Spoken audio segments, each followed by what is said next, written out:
All right, welcome to the Calculus Homework Solution Key for Domain, Range, and Symmetry. And I'm providing this solution key because I know that a lot of this is review material from pre-calculus. However, we weren't able to really get too deep into it in the notes. That's kind of the nature of the pre-calculus review unit. We move through the material very fast. So I apologize that we don't have time to cover everything in the notes, but I figure if I make a video that walks you through some of the homework problems, then that's going to be of benefit to you. So let's get to it. All right, for problem number one, what we are doing is we are finding the X and Y intercept and the domain, and then we are sketching the graph to find the range. So our first function is 2 minus x, and if we want to find the x-intercept, that's going to be where the function is equal to 0. And if we square both sides, we get 0 equals 2 minus x, and we find that the x-intercept is at x equals 2. Next, we look for the y-intercept, and the way we find the y-intercept is we find the value when we plug 0 in for x, and we find that to be y is equal to root 2. Using that information, we sketch a graph with an x-intercept at 2 and a y-intercept at the square root of 2. And then we want to sketch the curve. And in this case, the curve is going to look something like that. Now, the reason I know the curve looks like that is because I know it's a square root curve, and I know that it has been flipped. So if I wanted to, I could think of this in a transformed way where what we have is this. So I know it has the horizontal flip right here, and then it's been shifted right 2 units, and it's the square root function. When I look at this graph, I see I have y values from infinity all the way down to 0. So I know that my range is going to be from 0 to infinity, and it actually includes the 0 value, so I have a hard bracket. The domain, also by looking at the graph, I see that the domain covers from negative infinity all the way up until 2. So the domain is negative infinity to 2. And it includes the value of 2. And I made a mistake with this. This should be a soft parenthesis. Okay, negative infinity to 2. All right, 1b. The function is the square root of 4 minus x squared, which those who know their parent functions know this is a semicircle, and that the radius is 2. So graphically, this looks like a circle with radius 2. So right away from the graph, I can see that the domain is from negative 2 to 2, and the range is from 0 to 2. If I were to go about finding the x and y intercepts, the x-intercepts of course occur where the value is equal to 0. So I solve this and I get 0 squared is equal to 4 minus x squared equals 4, therefore x equals plus and minus 2, which we see graphically as the x-intercepts.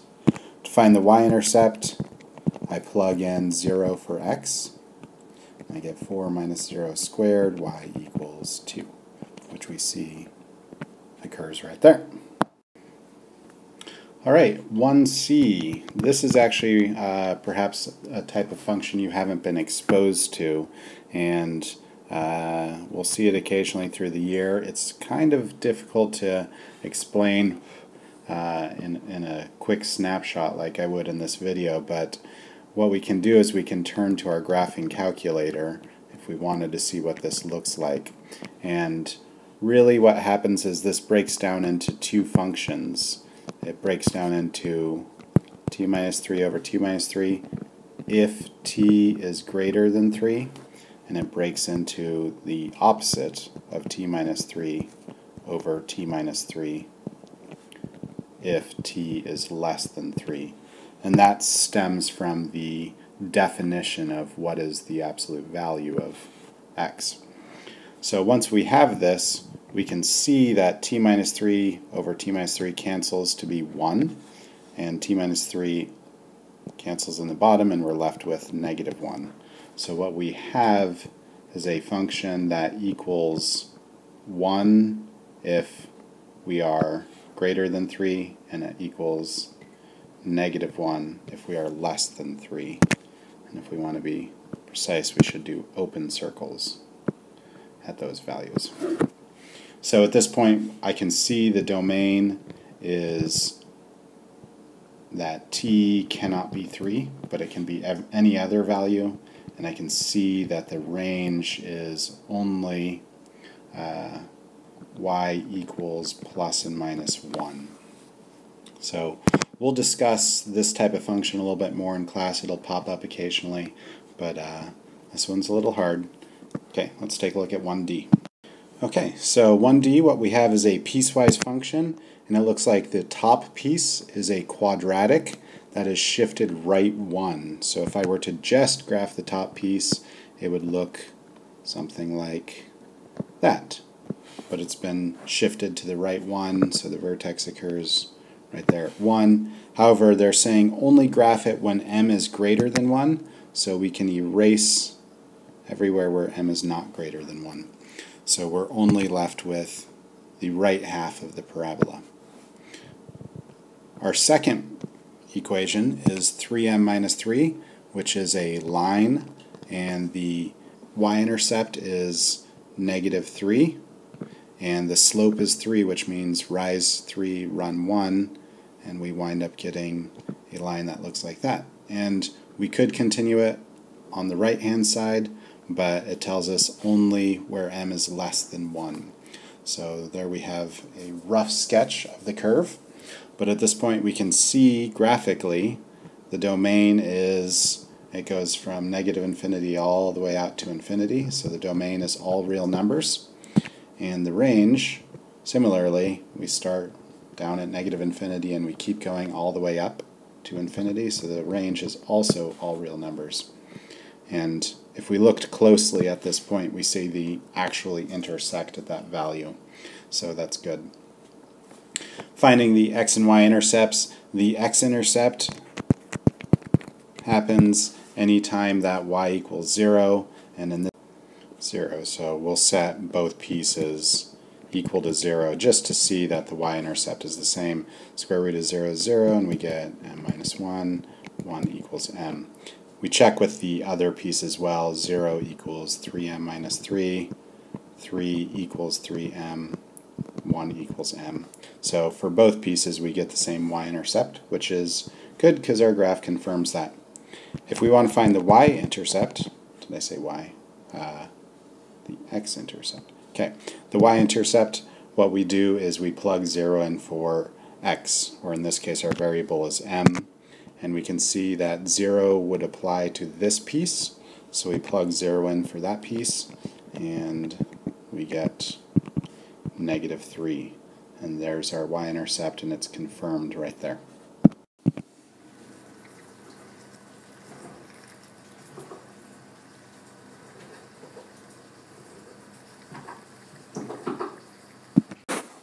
Alright, moving on to problem number 2. We are sketching piecewise functions, so we're going back to the art of sketching functions. So first I'll draw my axes here. It looks like in 2a, the first piece has a split at the value of positive 1. So somewhere along this spot we're going to move from the top function to the bottom function. And when we're on this side, we have the function 3 minus x. So that has a y-intercept of 3, 1, 2, 3, and it has a slope of 1. So that means down 1 over 1. So there we go. Keep in mind my vertical axis seems to be scaled differently than my horizontal axis. And we include the value of 1, so that's got a closed circle there. The second graph is the curve 2x, which has a y-intercept of 0. So it would be here, and we'd go up 2 over 1, up 2 over 1, and we get something that looks kind of like this, and it would be an open circle. Both of those touch at the exact same value of 1, 2. If you were drawing it on graph paper, that would be more apparent. But now, when we talk about domain and range, we see that we have all values for our domain. So domain is all real numbers. And then for range, it looks like we start at the value of 2 and go upward. So our range is from 2 to infinity. Okay, 2b, we have the function 2 when x is less than 0.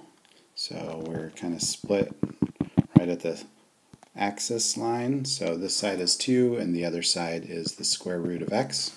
So we graph the value of 2, which is just a horizontal line, and it doesn't include 0. And then the second piece is the square root of x, and it does include 0. So we start from here, and the square root of x looks something like that. There we go. This has a jump in it. So it is not continuous, but we're not asking about continuity, we just want to know domain, and for domain and range we have all of the x values, even though there is a jump right on the axis. That jump, it's defined for the second piece. So our domain is all real numbers, and then we talk about range. Range starts at 0 and it goes up to infinity, because this curve keeps going outward and upward forever. So our range is going to be from 0 to infinity. Alright, part C. This has 3 pieces, and what we have is a split from one piece at 0, so I'm just going to dot in that line there. And it looks like we also have another split at 1, so we'll define that as 1. And we want to move between the two functions, or 3 functions in this case. So on this side we are t squared. From 0 to 1 we are t cubed. And from greater than 1 we are 2t minus 1. So let's graph t squared. We know t squared is a parabola, which looks loosely like that. T cubed is going to be a cubic function, which roughly looks like that, but we're trapped between 0 and 1, so I'm going to go ahead and erase the portions that are outside of the 0 to 1 area, and we include our endpoint 0 and we include our endpoint 1. And then finally the third piece is 2t minus 1, which has a y-intercept of -1 and a slope of 2. So it winds up looking something kind of like that. 1, 2. And again, these are much easier to draw on graph paper. So if we checked, we would see that these all wind up touching one another right at the point where it splits from one function to another one. And you could test that by testing, well, what is f of 0 in this piece and this piece, and what is f of 1 in here and here. And now that we have our graph drawn, we can talk about domain and range. Domain looks like we go out forever in both directions, so the domain would be all real numbers, and the range, we start at 0 and we go upwards forever, so our range is from 0 to infinity. Okay, talking about 3a, looks like we have a piecewise function, so I'm going to set up 3 pieces. The first piece goes from -6 to -3, so including the -6, not including the 3.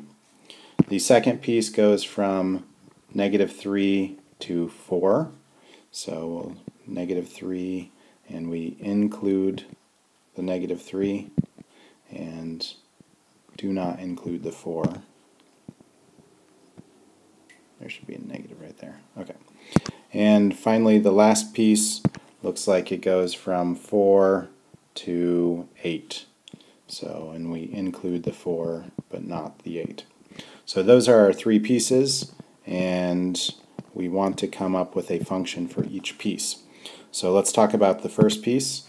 The first piece is a line that has a slope of 1, and if we drew it forever we would find there's a y-intercept of 7. So our first piece is x plus 7. So our slope of 1 and our y-intercept of 7. Our second piece is a horizontal line at the value of 2.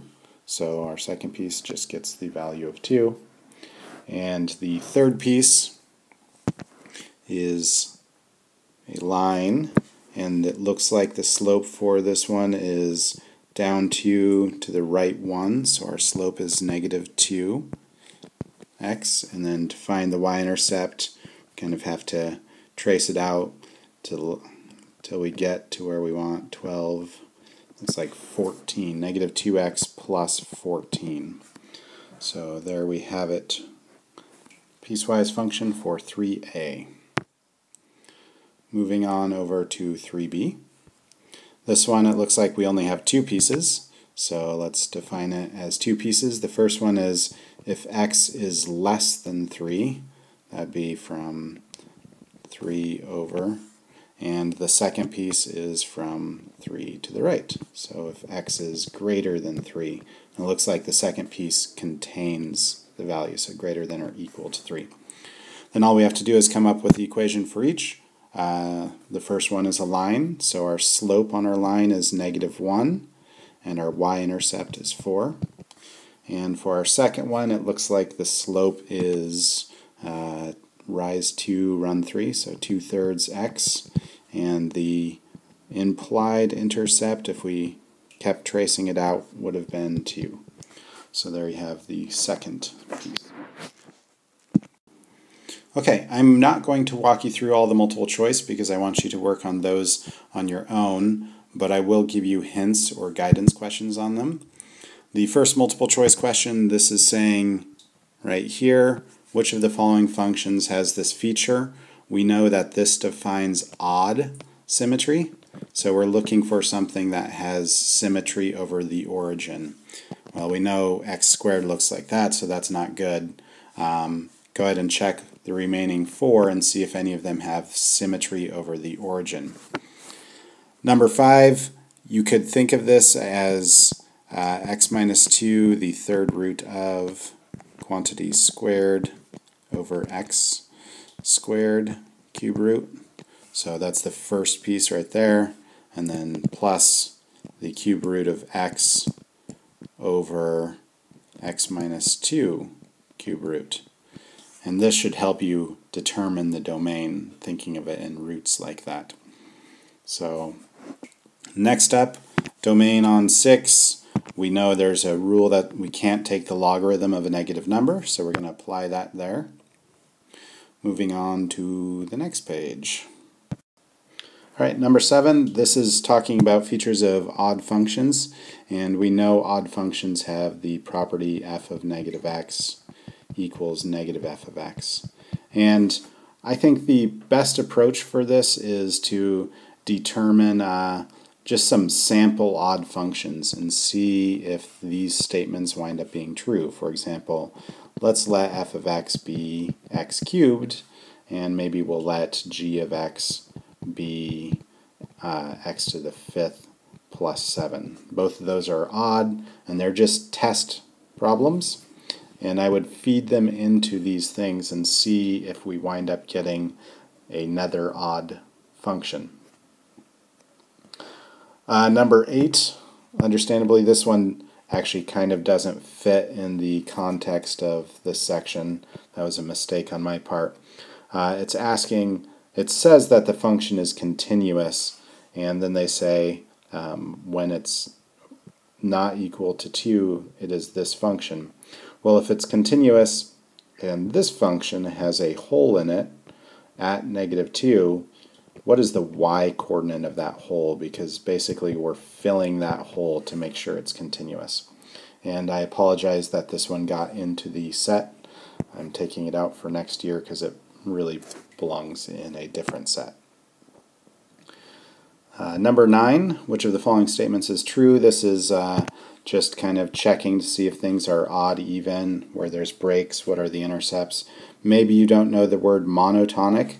Monotonic means that it's forever exhibiting the same behavior, like it's always increasing or always decreasing. So that's what monotonic means.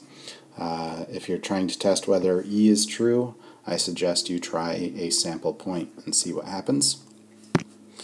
Number 10 is just a straight up domain question. However, I'm almost certain there is a typo on this one. So yeah, this really should read x plus 5. So this has a typo, and again, I apologize, sincerely apologize. Hopefully we can get that fixed for coming years, or just strike the problem since this is a long assignment. Okay, number 11.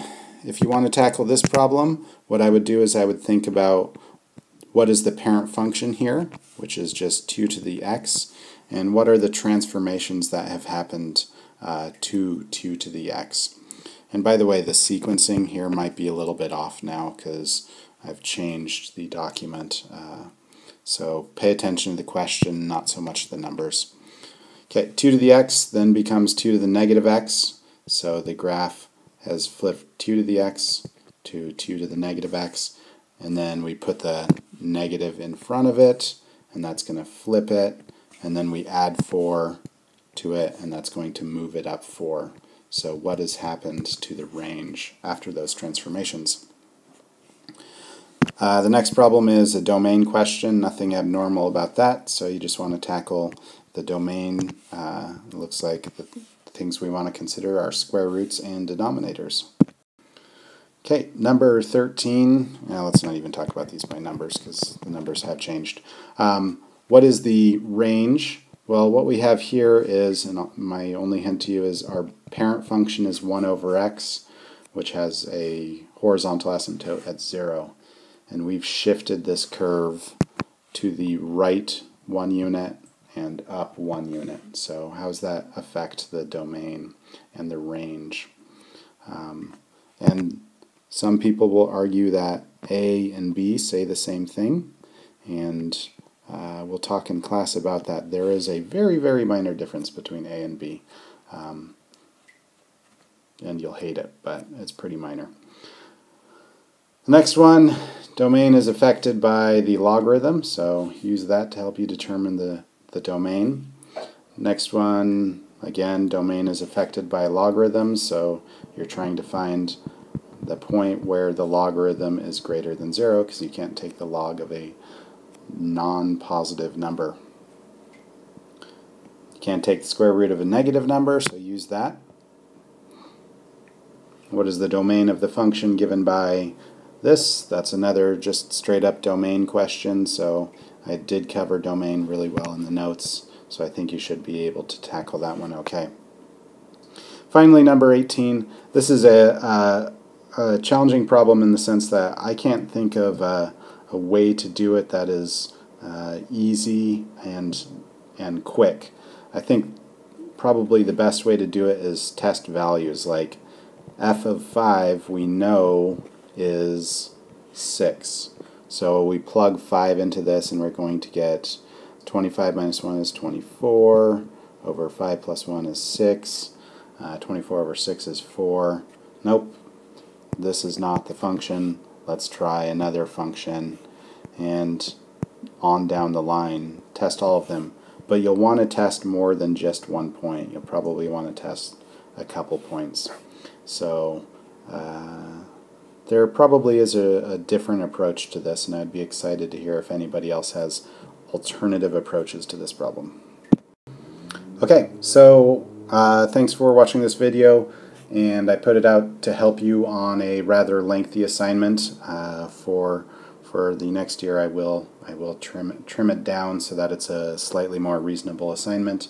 And again, please keep in mind that we are in a review mode, which means we are going to go fast and furious, and we are simply finding the things where different people have weaknesses. Some people have been coming to me because they don't know how to handle piecewise functions. other people are coming because they don't know how to handle symmetry questions. And so the point of review is to help you uncover your weakness so that you can work at that on your own.